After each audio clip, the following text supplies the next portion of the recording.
أعوذ بالله من الشيطان الرجيم. بسم الله الرحمن الرحيم. أفمن اتبع رضوان الله كمن باء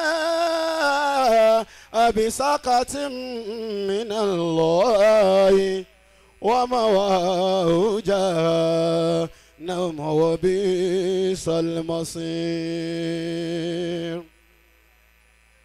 هم درجات عند الله والله عليم بما تعملون. هم درجات عند الله والله بصير بما تعملون. لقد من الله على المؤمنين. لقد من الله على المؤمنين إذ بعث فيهم رسولا منهم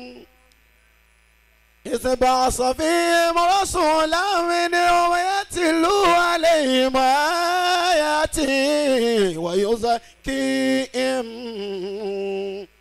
ويعلمهم الكتاب والحكمة وإن كانوا من قبل لفي ضلال مبين. أولما أصابتكم مصيبة قد أصبتم مثليها قلتم أني هذا قل هو من عند أنفسكم إن الله على كل شيء قدير. وما أصابكم يوم التقى الجمعان فبإذن الله وليعلم المؤمنين وليعلم الذين نفقوا وقيل لهم تعالوا قاتلوا في سبيل الله أو ادفعوا قالوا لو نعلم قتالا لاتبعناكم للكفر يومئذ أقرب منهم للإيمان. يقولون في أفواههم يقولون في قلوبهم يقولون بأفواههم ما ليس في قلوبهم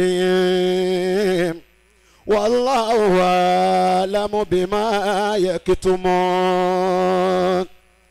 الذين قال لهم الناس الذين قالوا لإخوانهم وقعدوا لو أطاعونا ما قتلوا قل فادروا عن أنفسكم الموت إن كنتم صادقين. ولا تحسبن الذين قتلوا في سبيل الله أموات بل أحياء عند ربهم يرزقون فرحين بما آتاهم الله من فضله